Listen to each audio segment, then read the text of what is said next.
Hey there, this is Sadie Lockhart, the Community Engagement Manager of Mission Forward. Thanks so much for listening today. And now, a word from the folks who made today's episode possible, the Johnson Foundation at Wingspread. When connection feels harder than ever, division is easy, but progress isn't. The Johnson Foundation at Wingspread brings people together at their historic Frank Lloyd Wright Design campus to convene leaders, communities, and changemakers to tackle today's toughest challenges. From community-centered initiatives to private retreats and executive gatherings, Wingspread is where dialogue turns into action and vision becomes reality. Discover the power of convening at johnsonfdn.org or wingspread.com. That's johnsonfdn.org or wingspread.com. And now, on to the show. We talk a lot about leadership, but presence, that's where the real work happens.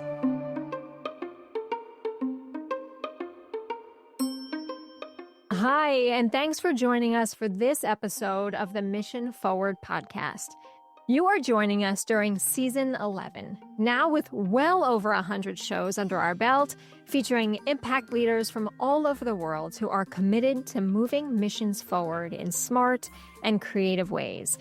These are people who think about the power of communications in everything they do, whether they are professional communicators by training or not. And today's guest just happens to be one of the folks who is a communicator by training and a good friend, too. I am glad you are here for today's show, as we are going to spend some time in this episode talking about the power of communications to move missions forward and why it really matters to have your audience understand what you're trying to say and what's at stake if your message is a muddy one. Today's guest is Peter Panepento, journalist by trade who now runs a fabulous communications and PR agency called Turn 2. I have turned to Peter many times over the years to serve as a partner to us on campaigns, and he's turned to us too.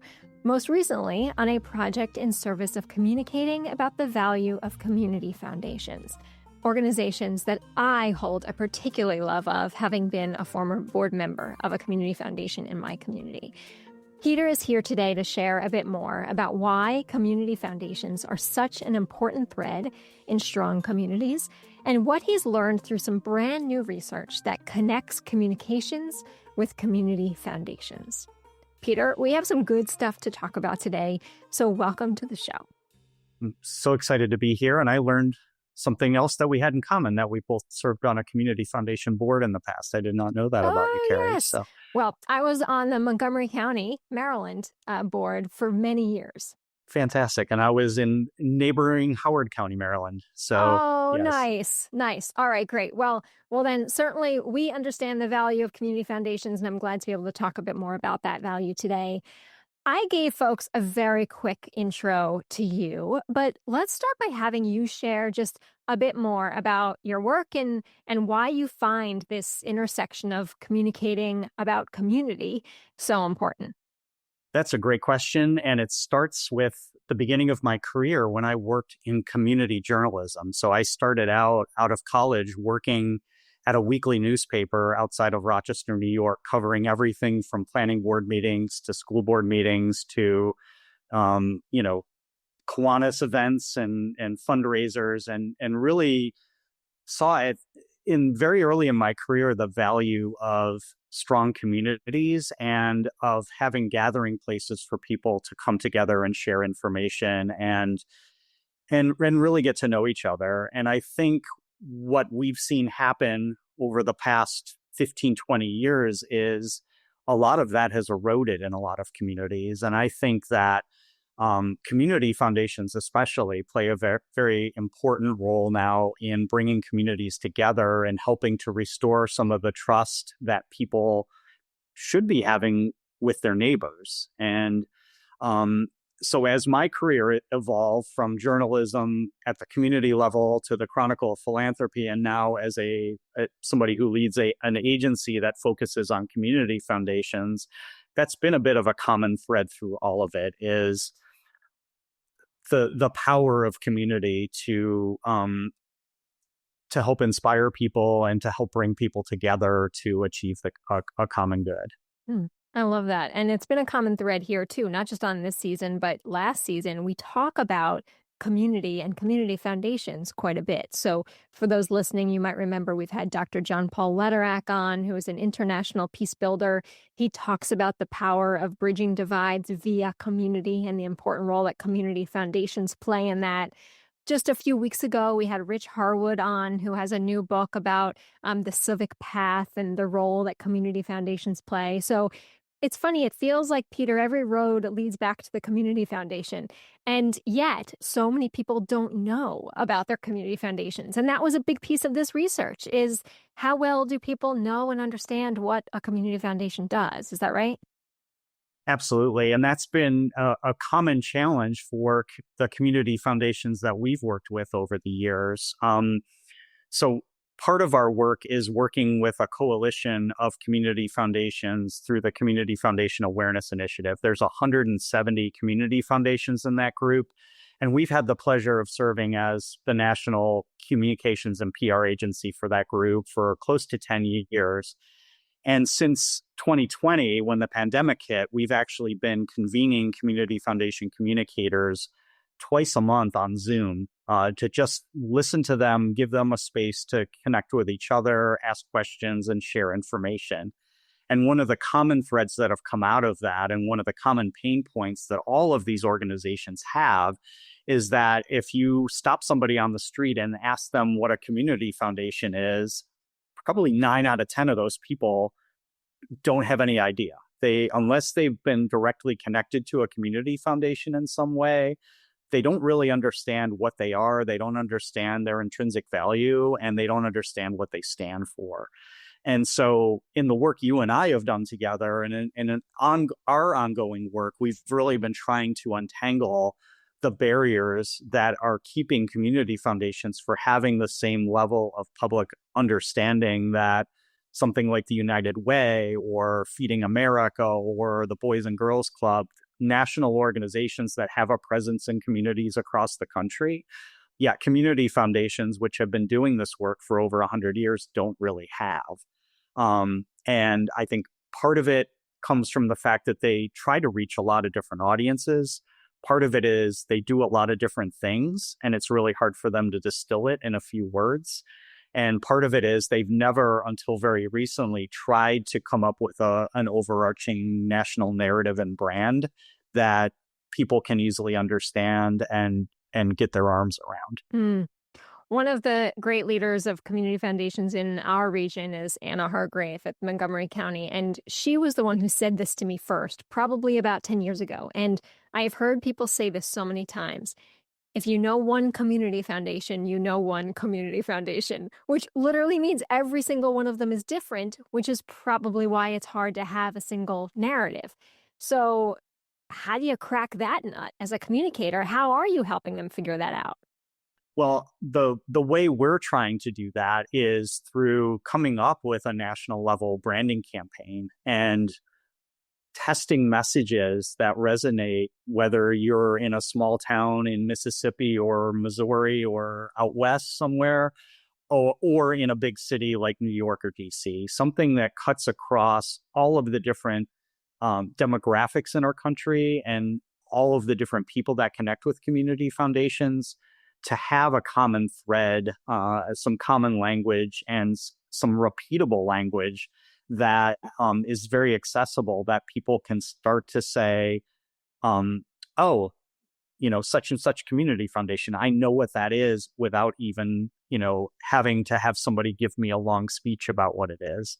So what we've been working on, and in partnership with you and a lot of others, is developing a set of tools that make it possible for community foundations to talk in a similar accessible language to donors, professional advisors, grantees, decision makers in their community, and do it in a consistent enough way where it becomes natural and it becomes something that people are exposed to repeatedly, so that the light bulb goes off and people can start to have a conversation that doesn't involve a long lead-in of education about what this institution is before they can even say or talk about something meaningful with each other. Can you give us an example of how some of the community foundation leaders are starting to do that? Talk about their work in a way that connects with that audience. Sure. Part of it has been really starting to strip away a lot of the intrinsic jargon that it really extends beyond community foundations throughout philanthropy and the nonprofit world, and starting to really put themselves in the shoes of the different people that they need to connect with, and speak in ways that are very easy to understand and accessible, and that invite conversation. That's the other piece of it, is not just broadcasting out your elevator pitch, but positioning it in a way where it speaks directly to the concerns of the audience or the people that you're trying to connect to, and really meeting people halfway. The campaign we're working on is something where about 50 community foundations nationally are now using similar creative materials around a tagline, "Make More Possible." And it's designed in a way where individual community foundations can customize the creative and the language that they use to make it relate, and the images that they use to make it relate to their own community and their own brand. But it's focus group tested. It's proven language that people throughout the country can easily get their arms around and understand. And it's presented in a way where even a small community foundation with a small budget can access it and use it and create something that helps elevate their own individual brands as well. Mm-hmm. I love a good turn of phrase, and I love Make More Possible. I've seen the visuals, I've seen the campaign, I've heard the campaign. It's very compelling. Tell the audience who has not seen Make More Possible, what does that mean? What does it mean, Make More Possible? So community foundations do a lot of things. So they make grants to local organizations. They help individual donors and family donors expand their own philanthropy locally. They partner with other philanthropic organizations and nonprofits around civic activities. They respond in times of crisis in their community. They wear a lot of hats, but the common thread through all of that is that they work to make more possible in their communities, whether it's through their grant making, whether it's through their leadership, whether it's through their power to bring people together.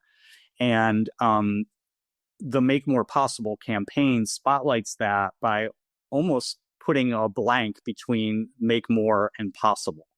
And community foundations can fill in that blank with an issue area that they work in, a connection that they make, an initiative that they're doing. And by repeating that over and over again and showing the different ways that they're in partnership with their communities are making more possible, it is starting to resonate and really start to elevate the way people understand what they do and understand that they're often the kind of the behind the scenes glue that's doing these things. It reminds me of that old BASF commercial that was probably from the 80s where, we don't make the tennis ball, we make it bounce higher, or we don't make the glove, we make it warmer, just kind of showing that they're kind of the silent force behind all of these things that and touch every day, but take for granted, that there's somebody out there actually making this more, making it more effective, or in this case, making things more possible. Peter, we're going to look at the survey in a minute, but first I want to just acknowledge how brilliant of a strategy it was, because again, for those listening, if you go back to the beginning, there are 900 community foundations around the country. And if you know one, you know one. And so that means you're trying to find a unique value proposition that is the thread between 900 organizations.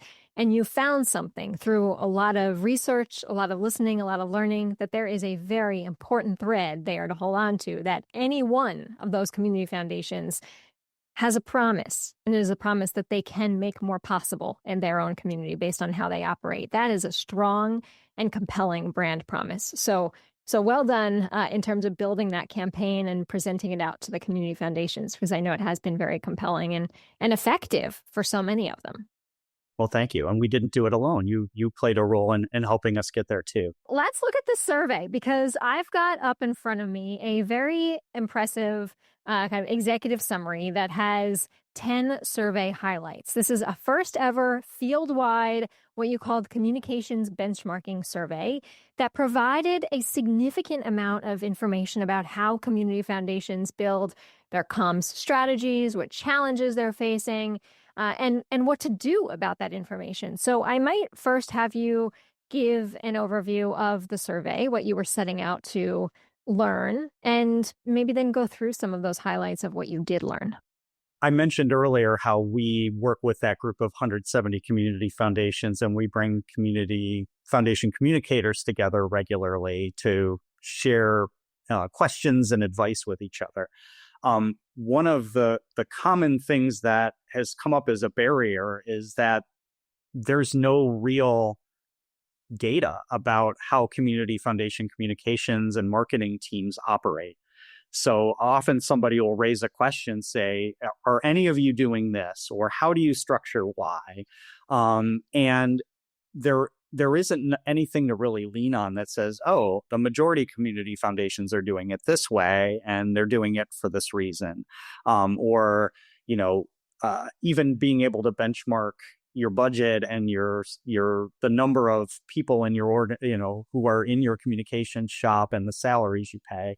There was really no data to help organizations really understand, all right, well, how do I stack up with other organizations of my size? Am I investing more or less than I should be?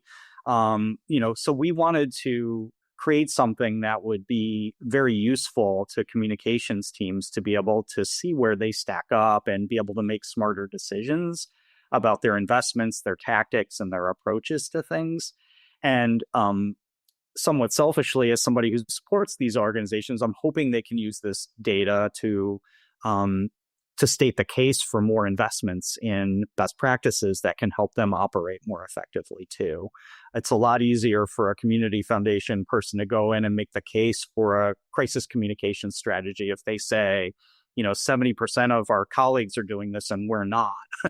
We need to do this. So we were hoping that there would be some takeaways from the data that would help folks make the case for more investment and help leaders of organizations understand where they may need to make some additional investments or changes to the way that they operate to make sure that they're communicating as effectively as possible.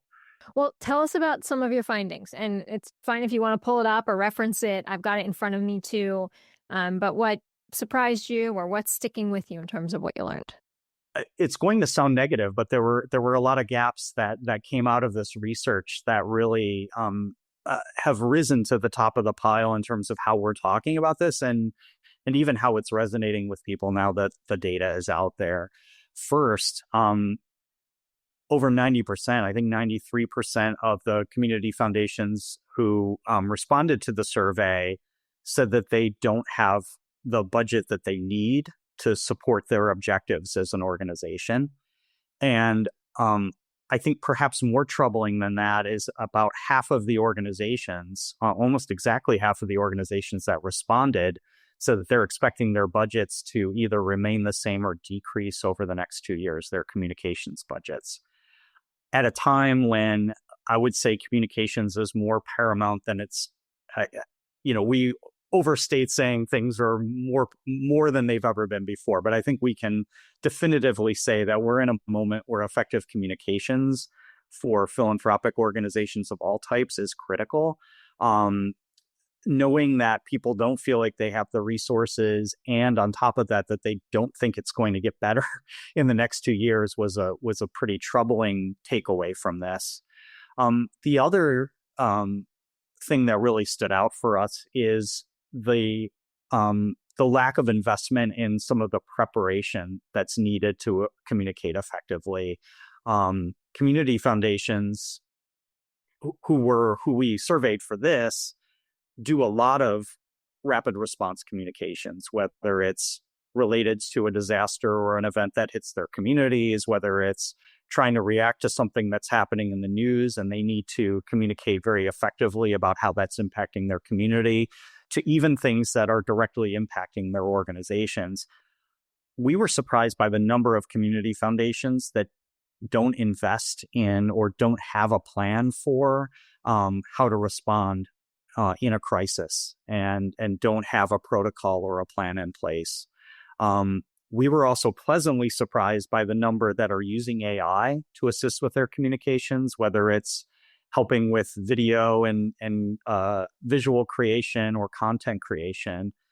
But again, there's not a lot of policy or forethought in terms of how these are being used. And I think that creates a lot of risks for organizations.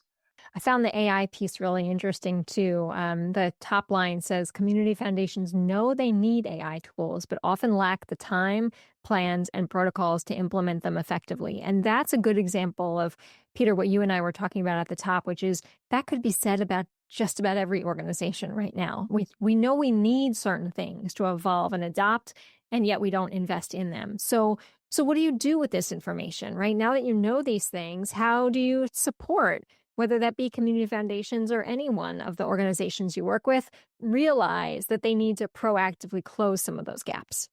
It's really challenging when you're moving from crisis to crisis and feeling understaffed to take that step back and say, if we take the time to put some thought into how we might approach something and put a plan in place or a protocol in place that allows you to do that, will actually save you time and make you more effective and resilient in the face of adversity moving forward. That's the case for doing it, but it's also the thing that stands in your way from doing it too, right? Is that you are feeling the stress of what's happening around you and being asked to do a lot of things already, and maybe not having the time or the bandwidth to really take a step back and put that in place. So I think a lot of organizations would benefit from either carving out some time or some budget to take a step back, to get some outside resources, to work together with other organizations and maybe co-create something that will give them the tools and that thing in their back pocket that they need to be able to move quickly and effectively and confidently when they're faced with a big challenge. Right. And what's important, I think, to reinforce about that, and I've seen you do this really well, is that there is traditional crisis planning, having a crisis strategy, knowing who's on your crisis team, knowing where to go when certain things happen. And then there's the proactive reputation management and building that can actually support you when a crisis hits, right? So that reputation management and growth can be sometimes more important or just as important as the formal crisis communication strategy, right? You have to be proactive in how you're building and managing and protecting your brand just as much as you need that plan on what you do when the crisis happens. Because we all know, and now the times that we're living in is proof of this, we can't predict what's right around the corner. So we could sit all day long and come up with the crisis strategies. It doesn't mean that any of those scenarios will play out, right? So closing those gaps in ways, back to what you just said about the campaign at the top, right? That build up trust in our brand, build up trust in our spokespeople, can help weather the storm when the storm comes. Do you find that too? That's absolutely true. So having a clear message that you're visiting and repeating internally, that you're training your team on how to speak authentically in their own voice, but have it connect to the organization's brand, and how to actively listen in the community as you're talking to people, so that you can actually listen to concerns and connect it back to something in your core message is really foundational to all of this. And to your point, when you take that time, when you take the effort to really be intentional about how you're communicating and do it regularly and repeat it, it builds the muscle and it builds the resilience that you need to really be able to communicate effectively and clearly, whether something great is happening or something terrible is happening or anything in between. And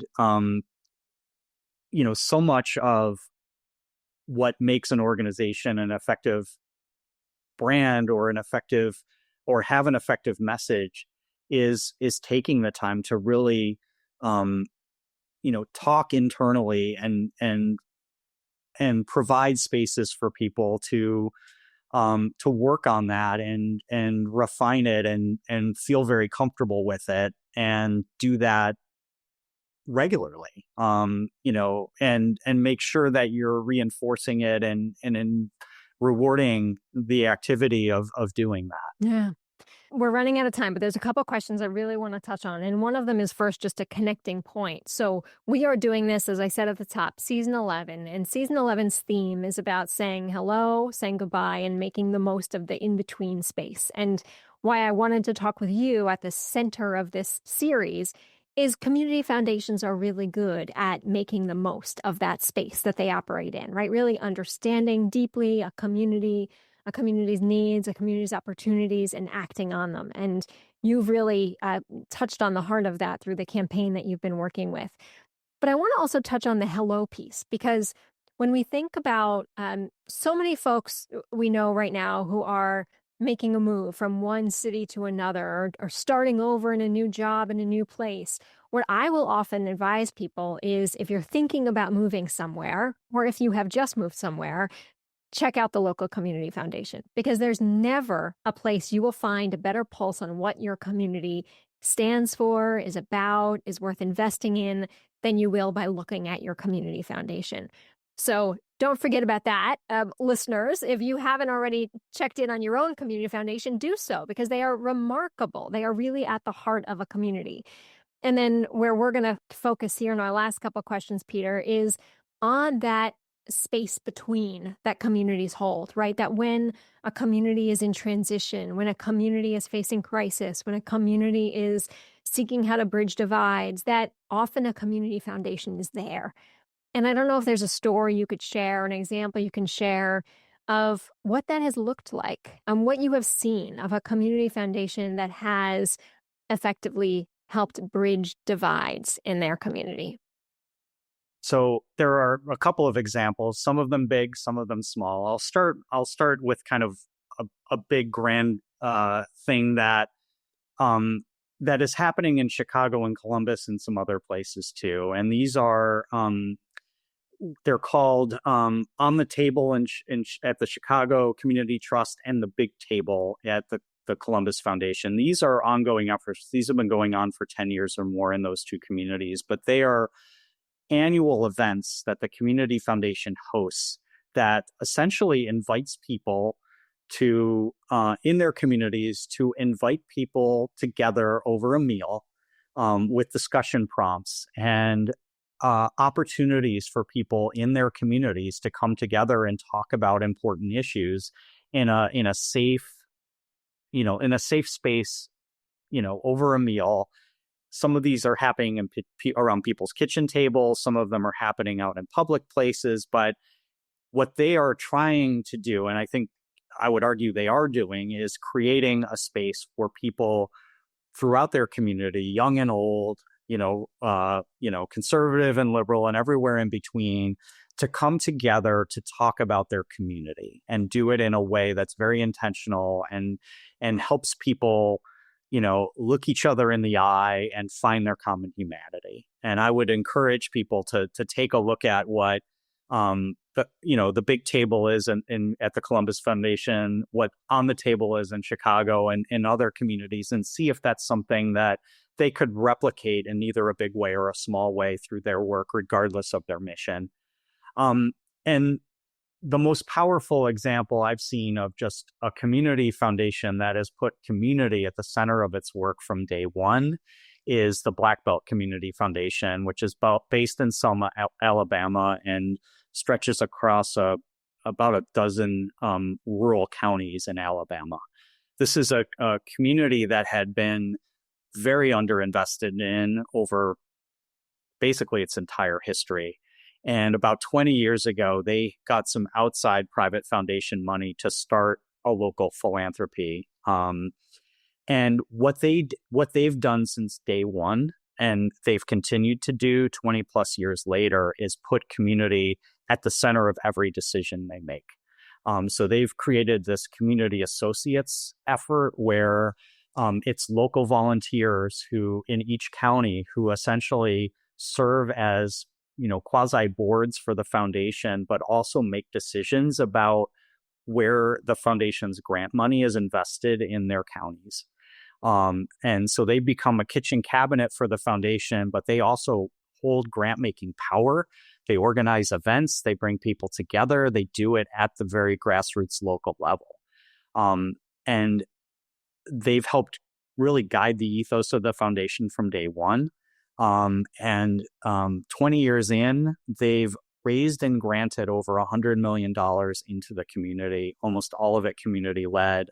Very little of what they've raised over the years has actually been endowed money. They are essentially working with their community to figure out what the biggest priority is at any given time and mobilizing resources to do it. And I've had the pleasure of visiting down there twice and being able to kind of experience the way that foundation operates. And there are some incredible lessons that come out of what they do and how they do it that I think can really translate well to other organizations that are really looking to lean into trust-based approaches to their work.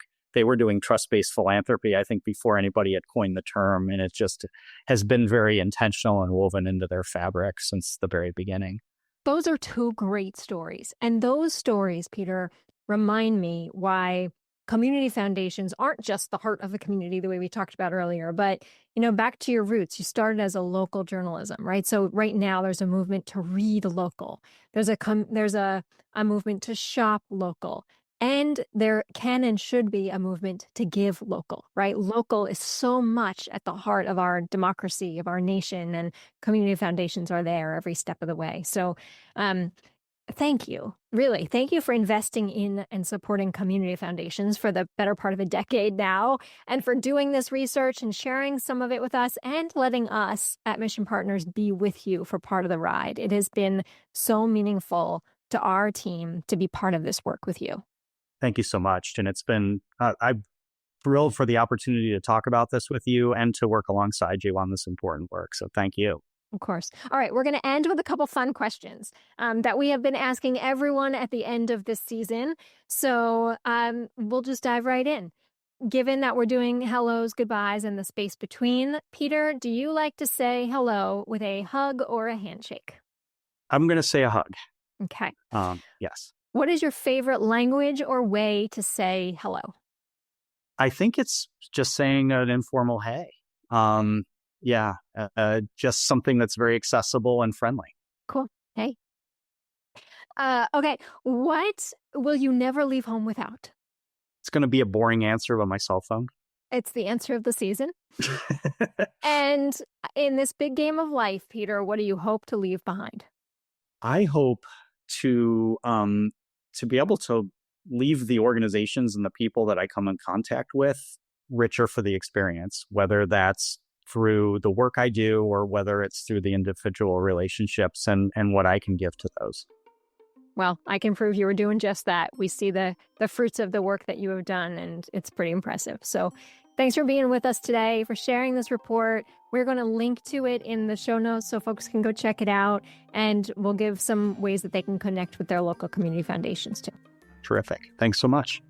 All right. Thanks for being here. And that brings us to the end of this episode of Mission Forward. If you like what you heard today, or if it sparked something for you, then hit share in your podcast feed and send it along. And while you're there, leave us a rating or a review so we can keep getting this show in front of more people like you who can benefit from it. Wherever you are, wherever you've been, and wherever you are going, keep moving your mission forward. And I'll see you here next time on the Mission Forward podcast.